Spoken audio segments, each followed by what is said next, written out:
Hello दोस्तों, कैसे हैं आप सब। एक बार पुनः आप सभी का आपके अपने चैनल शिव कोचिंग क्लासेस पर स्वागत है। दोस्तों क्लास 12 फिजिक्स में चैप्टर 12 में दोस्तों आज अपना एक क्वेश्चन दोस्तों सिद्ध कीजिए। एक परमाणु की एनवी कक्षा एन स्क्वायर के अनुक्रमानुपाती होती है जहां एन मुख्य क्वांटम संख्या है। दोस्तों इस क्वेश्चन को प्रूव करने को आता है, तो दोस्तों आपको इस क्वेश्चन को अच्छे से तैयारी कर लेना है। सिंपल सा दोस्तों 4 नंबर में क्वेश्चन पूछा जाता है। अभी हाफ ईयरली में पूछा गया था दोस्तों कि सिद्ध कीजिए एक परमाणु की एनवी कक्षा एन स्क्वायर के अनुक्रमानुपाती होती है जहां एन मुख्य क्वांटम संख्या है। तो चलिए दोस्तों स्टार्ट करते हैं, देखते हैं कैसे लिखना है स्टार्टिंग से। तो उत्तर में लिखना है दोस्तों, जैसे देखिए आपको पता होना चाहिए कोई भी परमाणु होगा दोस्तों उसमें कोष होंगे। कोष होंगे मतलब कक्ष होंगे। कक्षा दोस्तों क्या कहलाते हैं कि किसी भी परमाणु के नाभिक के चारों ओर का वह वृत्ताकार पथ जहां इलेक्ट्रॉन चक्कर लगा सकता है उसे हम कहते हैं कक्षा। चीजें समझ रहे हैं मैं कहना क्या चाहता हूं। मैं कहना चाहता हूं दोस्तों कक्षा जहां इलेक्ट्रॉन चक्कर लगाते हैं। जैसे एग्जांपल के तौर पे मैं बात को समझाना चाहता हूं कि ये के नाभिक है और इसके चारों ओर क्या है दोस्तों कक्षाएं जो कि वृत्ताकार मार्ग के पथ का अनुसरण करते हैं और दोस्तों इनमें इलेक्ट्रॉन क्या कर सकते हैं, चक्कर लगा सकते हैं। तो मान के चलते हैं एक नाभिक है, ये नाभिक है, नाभिक में प्रोटॉन और न्यूट्रॉन होता है, ये चीज आपको पता होगा। और दोस्तों कोषों में इलेक्ट्रॉन होते हैं। कोष मतलब जहां इलेक्ट्रॉन चक्कर लगाते हैं। नाभिक के चारों ओर का वह वृत्ताकार पथ जहां दोस्तों इलेक्ट्रॉन चक्कर लगाते हैं उसे हम कोष कहते हैं। ये चीजें तो क्लियर है दोस्तों। तो मान के चलते हैं इलेक्ट्रॉन का द्रव्यमान m है, मतलब एक इलेक्ट्रॉन जिसका द्रव्यमान स्मॉल m है और दोस्तों त्रिज्या आर है। जैसे ये तो बड़ा सा बना कई वृत्त हो गया है इसमें से, ये देखिए ये आपके पास नाभिक है और इसकी त्रिज्या स्मॉल आर है। यहाँ पर इलेक्ट्रॉन है जिसका द्रव्यमान m है। ठीक है दोस्तों, तो चाल भी से घूम रहा है, इसका चाल कितना दोस्तों भी है। तब उसका कोणीय संवेग, कोणीय संवेग दोस्तों आप लोगों ने 11th क्लास में फिजिक्स में पढ़ा होगा कि कोणीय संवेग का फार्मूला होता है एम बी आर। ठीक है, तो इसको आप लोग याद कर लें दोस्तों। अब यहाँ पर कोणीय संवेग का फार्मूला मैं निकलवाऊंगा नहीं क्योंकि दोस्तों व्यंजक बहुत लंबा हो जाएगा और मैं वही लिखवा रहा हूँ जो सॉलिड आपको जितना पेपर में लिखना है। अब MBR आपने 11th में पढ़ा होगा। ठीक है, चलते हैं आगे दोस्तों। आगे क्या लिखना है कि बोर के अनुसार एनवी स्थायी कक्षा में इलेक्ट्रॉन का कोणीय संवेग h/2π का पूर्ण गुणक होता है।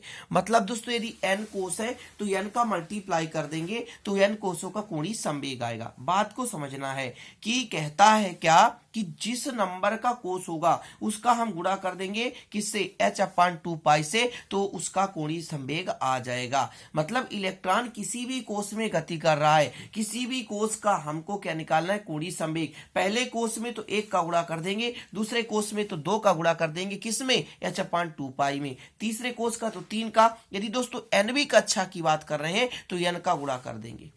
चीजें समझ रहे हैं क्या मैंने कहा कि एनवी कक्षा का निकालना है तो दोस्तों क्या करना पड़ेगा, n का गुणा कर देगा।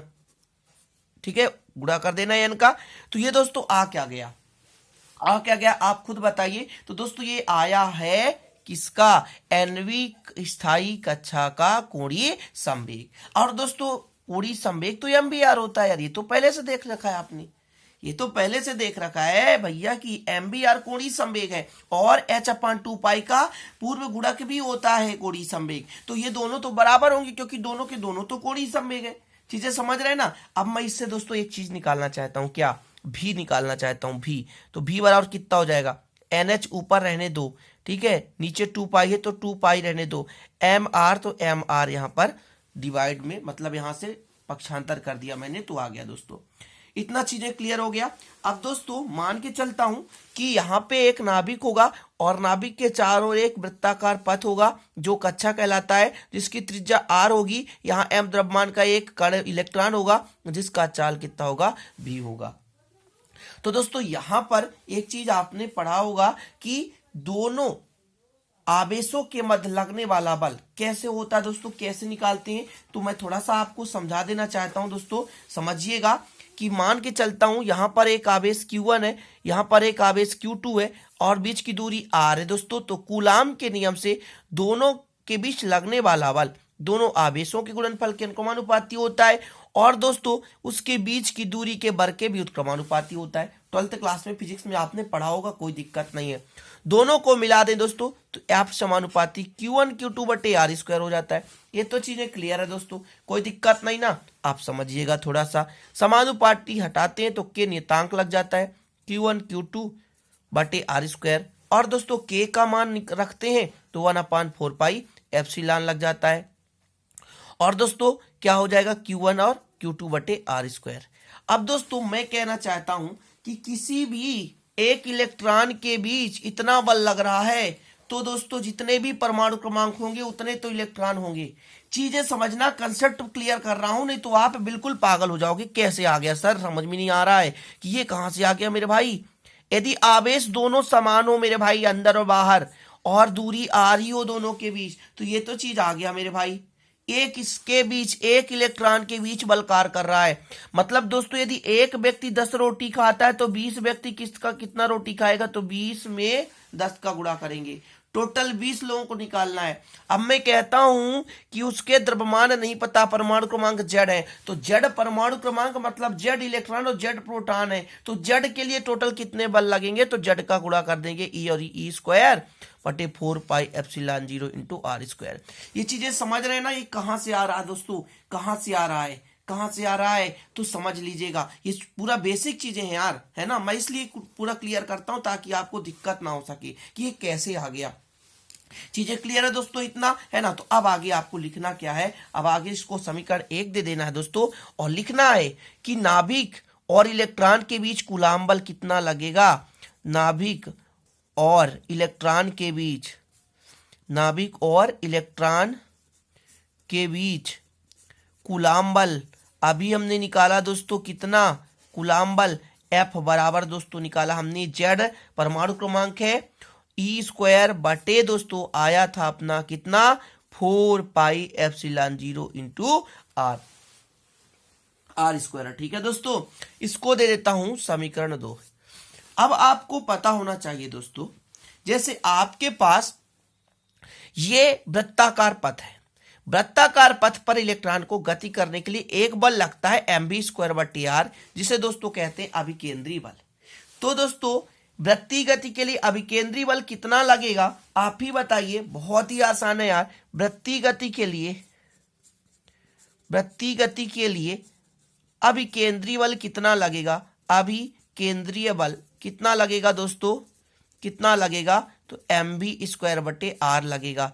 क्यों, क्योंकि दोस्तों आपको पता होगा कि कोई भी वस्तु, यहां तो इलेक्ट्रॉन गति कर रहा है दोस्तों, चाहे पिंड की बात करूं चाहे वस्तु की बात करूं, जब भी वो वृत्तीय मार्ग पर गति करेगा उस पर एक अभिकेंद्रीय बल डेफिनेट रूप से लगता है। तो यहां भी दोस्तों केंद्र के चारों ओर इलेक्ट्रॉन चक्कर लगा रहा है, तो इलेक्ट्रॉन पर भी एक अभिकेंद्रीय बल कार्य कर रहा है, जो कि दोस्तों क्या करता है, वृत्तीय मार्ग पर गति करने में सहायता करता है। अब दोस्तों इनके बीच जो कूलाम का बल कूलाम बल लग रहा है वही दोस्तों अभिकेंद्रीय बल के बराबर होगा। क्यों होगा बराबर, क्योंकि कूलाम बल भी उसके वृत्तीय गति के लिए सहायता कर रहा है, और दोस्तों अभिकेंद्रीय बल तो डेफिनेट रूप से कर ही रहा है। तब हम कह सकते हैं दोस्तों कि कूलाम जो बल है वो इलेक्ट्रॉन की वृत्तीय गति के लिए जो अभिकेंद्रीय बल है उसके बराबर होगा। तो आगे आपको लिखना क्या है दोस्तों, कि इलेक्ट्रॉन की वृत्तीय गति के लिए अभिकेंद्रीय बल बराबर नाभिक और इलेक्ट्रॉन के बीच लगने वाला कूलाम बल। तो लिखते हैं दोस्तों, अपन पूरा कंप्लीट करते हैं, व्यंजक पूरा कंप्लीट करना है। और दोस्तों अच्छा लगे तो जरूर लाइक करना। इलेक्ट्रॉन के वृत्तीय गति, इलेक्ट्रॉन के दोस्तों क्या, वृत्तीय गति के लिए अभिकेंद्रीय बल बराबर दोस्तों किसके होगा, नाभिक और इलेक्ट्रॉन के बीच, नाभिक और इलेक्ट्रॉन के बीच कूलाम बल। ठीक है, डायरेक्ट लिख रहे हैं अपन, लगने वाला कूलाम बल लिख सकते हैं, कूलाम बल, इलेक्ट्रॉन के बीच कूलाम बल। चलिए करिए, तो कितना लग रहा है अभिकेंद्रीय बल, अभिकेंद्रीय बल का फार्मूला होता है दोस्तों mv स्क्वायर बटे आर, और कूलाम बल कितना लगा मेरे भाई, Ze स्क्वायर बटे 4 पाई एप्सिलॉन 0 इंटू आर लगा। कोई दिक्कत नहीं, यहाँ पे कोई दिक्कत नहीं। ठीक है, अब दोस्तों समीकरण 1 से v का मान रख दो। समीकरण 1 देखिए यहाँ पे दिख रहा होगा आपको, ये समीकरण 1 था, ठीक है, और ये समीकरण 2 था, और ये समीकरण हम 3 दे देते हैं, कोई दिक्कत नहीं यार। तो ये भी एक प्रकार से बल ही है, mv स्क्वायर बटे आर, है ना। अब इन दोनों को अपन ने कंपेयर कर दिया है, तो यहां से दोस्तों v की वैल्यू रखनी है अपने को। तो v की वैल्यू कितनी थी अपनी समीकरण 1 में, NH/2πmr। रखिए दोस्तों वैल्यू m इंटू एन, ये r है तो r रहने दे, NH/2π कितना दोस्तों 2πmr, 2πmr। चीजें क्लियर दोस्तों इतना। अब इसको कैलकुलेट करो, Z E square 4πε0 into R. अब इसके आगे दोस्तों कैलकुलेट कीजिए, देखिए m से m कट जाएगा, m से m काट दीजिए, और एक r से एक r ये कट जाएगा। कितना बचेगा दोस्तों, तो NH अपान बचेगा 2π, एक r बच रहा आपके पास, और जेड ई स्क्वायर बटे दोस्तों 4πε0 बच रहा है। जो बचे दोस्तों उसको बचा लो, जो कटे उसे काट दो, है ना। जो भी कटे उसे अपन क्या कर देंगे, काट देंगे। बट दोस्तों यहां पर एक चीज गलती हम लोग ये कर रहे हैं, यहां पर स्क्वायर था दोस्तों तो यहां पर स्क्वायर होगा, बिल्कुल डेफिनेट रूप से स्क्वायर होगा, क्योंकि गलती नहीं करना है अपने को। और दोस्तों शायद लगभग कुछ और गड़बड़ है, देखिए यहां पर आर स्क्वायर था ना, तो यहां पर भी आर स्क्वायर होगा डेफिनेट रूप से, ठीक है ना। तो यहां भी आर सॉरी यहां पे आर स्क्वायर तो नहीं होगा, बट यहाँ आर स्क्वायर तो एक आर बचेगा। अब यहाँ पे दोस्तों एक एम था ना, तो एक एम कट जाएगा, लेकिन एक एम बचेगा आपके पास, ठीक है ना। तो यहाँ पे एक एम आपको काटना है और एक एम बचाना है, तो ये पूरा का पूरा वर्ग है दोस्तों, और एक एम बचेगा यार, एक एम बचेगा, डेफिनेट रूप से बचेगा, बिल्कुल बचेगा। क्यों बचेगा आप लोग देख लीजिए, क्योंकि दोस्तों यहाँ पे 2 एम है, वर्ग लगा हुआ है, वर्ग लगा हुआ है, हमने वर्ग नहीं लगाया था यहाँ पर, थोड़ा सा आप लोग कंफ्यूज मत होना, ठीक है ना।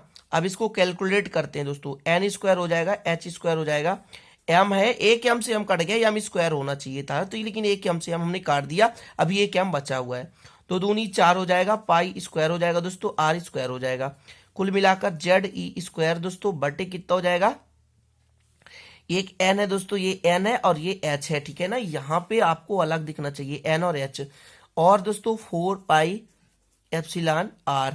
अब एक आर से आर और काट दीजिए, एक आर से आर यहाँ कट गया था, अभी एक आर बचा था, एक आर अब कट गया, कोई दिक्कत तो नहीं, यहाँ पे कोई दिक्कत नहीं। 4π तो दोस्तों यहाँ से 4 से 4 तो कट ही जाएगा, एक पाई से पाई कट जाएगा।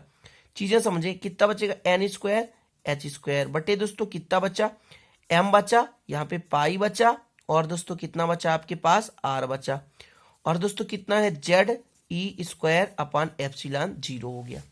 इतना ठीक है दोस्तों। अब देखिए इस आर को इधर ले जाइए, बाकी का बाकी पक्षांतर कर दी, N square H square epsilon 0 इधर ले आइए, और जेड ई स्क्वायर इधर लाइए, और दोस्तों एम है तो एम ही रहने दे, है ना, और दोस्तों पाई भी है साथ में तो पाई रहने दो, और आर को इधर ले जाओ। कुल मिलाकर दोस्तों जो आर बचेगा वो एन स्क्वायर, बाकी का बाकी कितना बचा, H square epsilon 0 M pi Z E square, ये हो गया दोस्तों। इसको यदि हम नियतांक मान लें, इस पूरे को नियतांक मान लें, तो आर समानुपाती एन स्क्वायर, जहां दोस्तों ये आपके पास एक नियतांक है, जहां यहाँ पे एक क्या है, ये नियतांक है, ठीक है। ये लिख सकते हैं N square epsilon 0 H square दोस्तों M pi Z E square एक नियतांक की भांति है, नियतांक है, ठीक है। और यार यही दोस्तों आपको सिद्ध करना था, यही सिद्ध करना था यार, ठीक है। बट दोस्तों यहाँ पे थोड़ा आप कैलकुलेट करते समय ध्यान रखिएगा, यहाँ पर मैंने जब वैल्यू रखा था तो वर्ग नहीं लगाया था, यहाँ पे थोड़ा सा देखिए, जब यहाँ पर मैंने भी रखा था तो पहले वर्ग नहीं लगाया था, लेकिन बाद में वर्ग लगाया तो सब चीजें 2 हो गई। यार कुछ भी नहीं यार, कुछ भी नहीं, कोई दिक्कत नहीं है। मैंने यहाँ पे काटा, जब एम से एम काटा तो यहाँ 2 है तो एक मैंने लिख दिया, सेव बच गया, बाकी का बाकी वर्ग लगा दिया, एक आर से आर काटा तो एक आर बच गया, कोई दिक्कत नहीं है। थोड़ा कैलकुलेट करना, थोड़ा सा आप लोग मैनेज करिएगा इसमें। तो फिर चलते हैं दोस्तों, ये काफी महत्वपूर्ण क्वेश्चन है, आशा करता हूँ आप सब अच्छे से तैयार कर लेंगे, और दोस्तों यदि 1 से 2 बार देखते हैं तो डेफिनेट रूप से आपसे बन जाना चाहिए। मिलेंगे दोस्तों अगले वीडियो में नए टॉपिक के साथ, तब तक के लिए जय हिंद, वंदे मातरम।